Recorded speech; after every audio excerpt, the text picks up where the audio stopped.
hoy día vamos a tratar el tema de las subvenciones. Y al finalizar este módulo de subvenciones, yo voy a hacer un resumen de cuáles son los principios generales para poder enfrentar las prácticas desleales. ¿Bien? ¿Qué es una subvención? Quisiera que ustedes me ilustren qué es una subvención.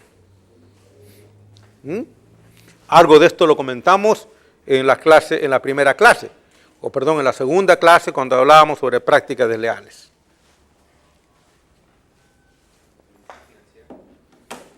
No, ese es un tipo de subvención. Estamos preguntando todavía nosotros en qué es la subvención. Una subvención en términos generales es cualquier tipo de ayuda, contribución, intervención estatal que tenga algún tipo de efecto, si hablamos de manera general, dentro o fuera del comercio, ¿no? Sí, correcto. Por ejemplo, ¿a ustedes sus padres los han subvencionado o no? Obviamente, ¿no? Porque si no se hubieran muerto. ¿Se imaginan si no lo subvencionaban hasta los 15 años por lo menos? Estaríamos muertos todos. ¿Ve?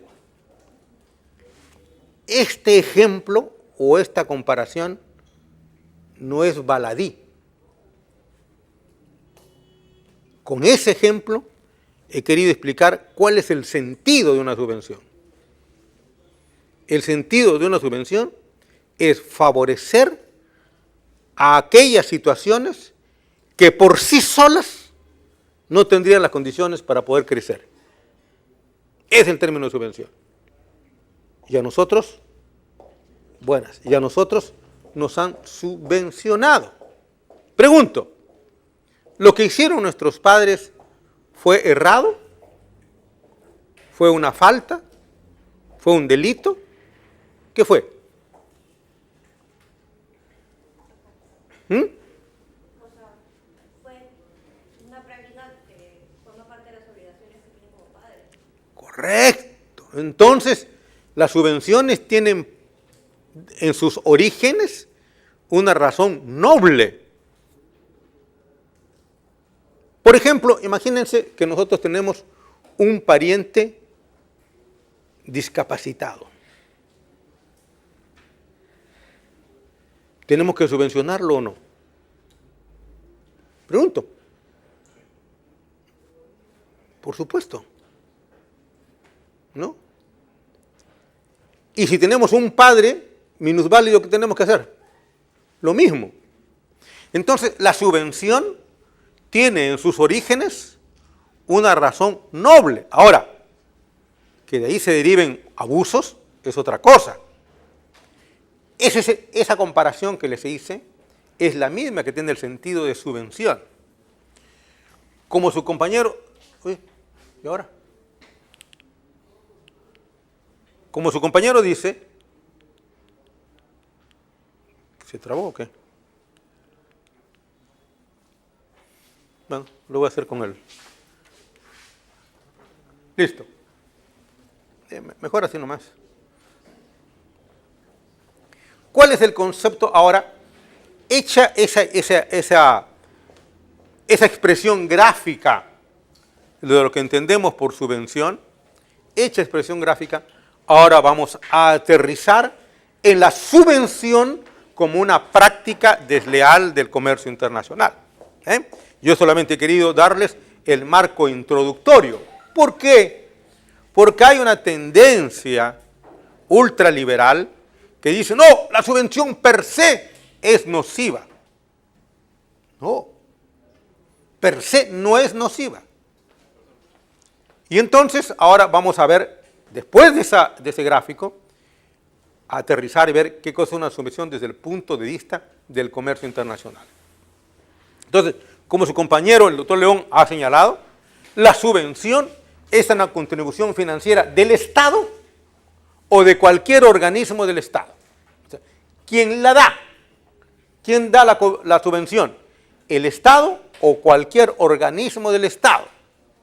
Esa es la primera regla.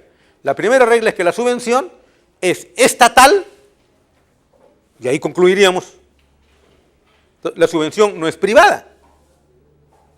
Si yo le regalo a una empresa 20 millones de dólares, no es una subvención. Pero si una entidad del Estado, un organismo del Estado, o el propio Estado, o regala ese dinero, ahí sí es subvención. Entonces, primero es, el carácter de subvención está dado por la naturaleza de quien la otorga. Ojo, que tenemos que precisar esto. Entonces, si yo paso por una fábrica y dice, ay, qué bonita esta fábrica, me hace recordar mi infancia, yo le voy a regalar 20 millones de dólares, no es una subvención. ¿Se dan cuenta de lo que les digo? Porque en los países desarrollados, muchas empresas reciben donaciones. Pero en fin, dejémoslo así. Primera consideración es la naturaleza del otorgante. Tiene que ser el Estado o una entidad del Estado. 1. 2. ¿Cuál es la forma? ¿O cuál es el medio? El medio son 4. 1. Una transferencia directa de fondos. Y en esto, el convenio de subvenciones, sigue la misma estructura que todo el convenio. Va escalando. Primero, la forma más simple. ¿Cuál es la forma más simple de una subvención? Entrego el dinero, ¿no es cierto? Ustedes tienen de repente un tío rico y dice, pasa por aquí todos los meses y yo te voy a regalar tus 5.000 soles. Esa es la forma más simple. Entonces la subvención, en su forma más simple, es dinero. Luego, la otra un poquito más compleja. Es una condonación tributaria. ¿Qué significa condonación tributaria? Te perdono los tributos. O lo que es más fácil. Estás afecto, pero no te cobro. Estás afecto, pero no te cobro. Fíjense lo que le estoy diciendo. Te exonero de tributos. Pero ese es muy burdo, ¿no es verdad? Ese es muy burdo. Pero puede ser esa. La otra fórmula, no te exonero. Pero ¿sabes qué? No tengo una estructura para cobrarte. Recuerdan que nosotros hablábamos hace algunas sesiones atrás del famoso efecto Poitiers. ¿Recuerdan o no? ¿Ah? Brasil. Poitiers está en Francia. Ustedes no han pasado por segundo año de secundaria. Historia universal. La famosa batalla de Poitiers. ¿Entre quiénes era? La batalla de Poitiers. Muy bien, acertaste. Al fin. Entre los carolingios y los merovingios. Muy bien. Entonces, el efecto Poitiers era aquella estructura administrativa, aquella estructura del Estado, que era ineficiente. ¿Recuerdan qué consistía el efecto Poitiers? A ver. Un solo burócrata atendiendo miles. Así es, miles. Imagínense en el Indecopy dice, mesa de partes para reclamos. Un solo y ponen una viejita o un viejito. Bueno, viejitas no hay, todas las mujeres quedan hasta los 20 años nomás. Un viejito de 65 años con su maquinita, no computadora, sino maquinita, viendo todos los despachos. Cuando estás en la fila ya te desanima, ¿no es cierto? No, ya. Ese era el efecto Poitiers. O sea, sencillamente yo te voy a cobrar, sí, pero surte que la persona que te va a cobrar es muy lenteja. ¿Bien? Es el segundo caso. ¿Qué pasa con la computadora? Tiene como control de llamadas.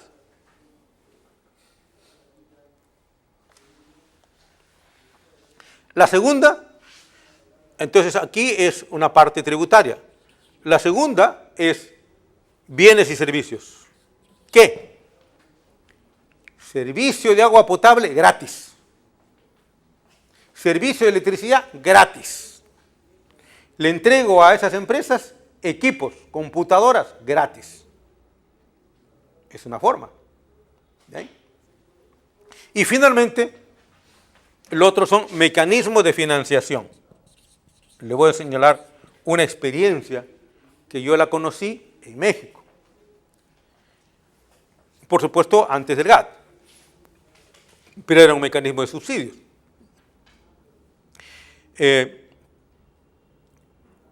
Bancomex, el Banco de Comercio Exterior de México, otorgaba financiamiento a las empresas exportadoras con la tasa de interés comercial. Solo que no tenía un departamento de cobranzas.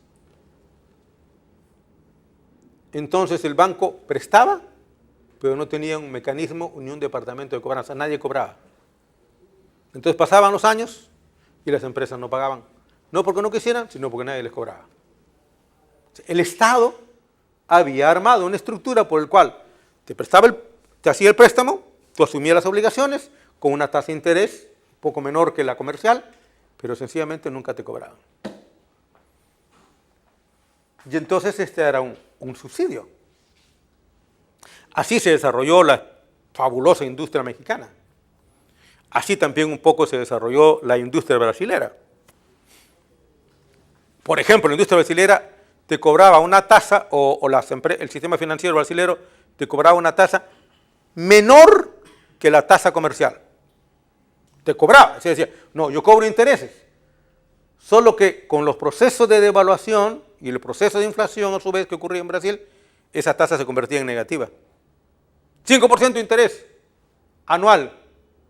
Con la inflación y la deflación y el proceso de devaluación se convertía en negativa. Entonces te estaban subsidiando de esa manera. Entonces, ¿en qué consiste el subsidio? Subsidio primero es la naturaleza de quien lo otorga, tiene que ser el Estado, nadie más. Si no es el Estado, se acabó. Entonces ustedes en un proceso de investigación de subsidios tienen que primero otorgar quién otorga el subsidio. 2, ¿cómo se expresa el subsidio? La forma más simple es, le otorgan dinero a las empresas. Bueno, ya no tienen que investigar mucho más, porque cada escalón de investigación, cada aprofundamiento de la investigación significa un mayor costo.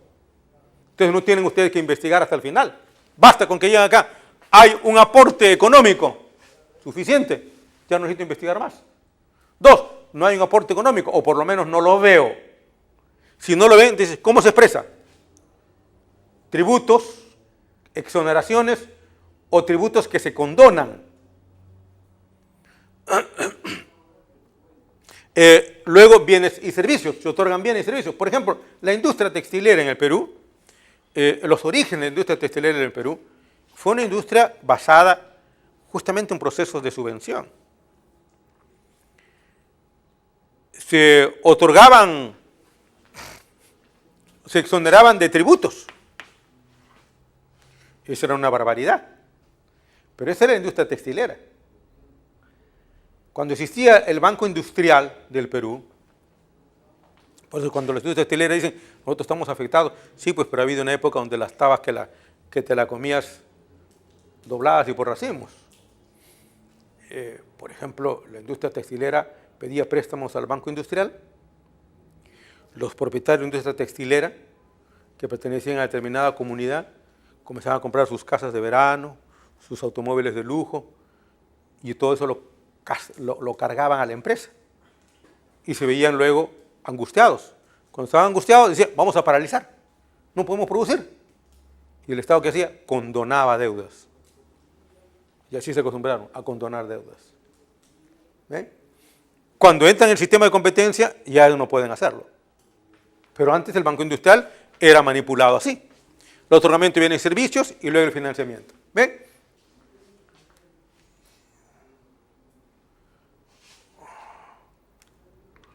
Ok.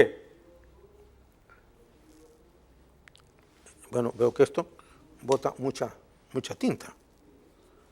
Bueno, la segunda característica es, esas 4 consideraciones son las 4 consideraciones que pueden ser visibles, que son ostensibles, ¿no? Pero hay otra que es menos ostensible de esas 4, que es el sostenimiento de los ingresos o de los precios que aumenten las exportaciones o reduzcan las importaciones. ¿Qué significa? Interviene el Estado. Recuerden que siempre en este proceso el Estado es el actor principal. Claro, por acción de los grupos empresariales. Entonces, estas cuatro creo que son muy claras. Uno las observa claramente. Pero hay otra que es menos claro, es sostenimiento de los ingresos derivados a que los precios o de los precios que aumenten las exportaciones o reduzcan las importaciones. ¿Cómo qué? Aumento las exportaciones porque reduzco los precios, por ejemplo, del sistema de los servicios, electricidad, agua. Entonces, de esa manera propicio el aumento de las exportaciones, porque el costo de los servicios disminuye. O otra es reduzco las importaciones. ¿Por qué razones? Una medida de salvaguardia, por ejemplo, reduce las importaciones temporalmente. Entonces puede ser esto contrarrestado o enfrentado como si se tratara de un subsidio. ¿Bien? Recuerden que las cuatro primeras, y aquí sí me va a servir el anillo, las cuatro primeras, estas están acá, al revés, está acá. Estas cuatro primeras, estas cuatro son ostensibles, son fáciles de ver, pero luego estas no. ¿Cómo mantengo los ingresos derivados? Porque los precios, porque aumentan las exportaciones, o reduzco las importaciones. Bajo los servicios. Por ejemplo, una exoneración de impuesto a todo este distrito, una exoneración del impuesto predial. A todo el distrito. ¿Por qué? Porque hubo una inundación, supongamos. Entonces, las fábricas que están en este distrito ya no pagan impuesto predial. Esa es una forma de aumentar los ingresos vía exportaciones. Y finalmente, un poco como para que vean que cualquier otra cosa puede ser posible, cualquier otro beneficio. ¿Recuerdan? Cuando hablábamos del dumping. ¿Qué era el dumping? Y vimos todos los casos en que se daba el dumping. Y al final decía, cualquier otro mecanismo destinado a vender en el mercado de destino a un precio menor que en el mercado de origen. Aquí también, cualquier otro beneficio. ¿Cuál? El que nosotros imaginemos.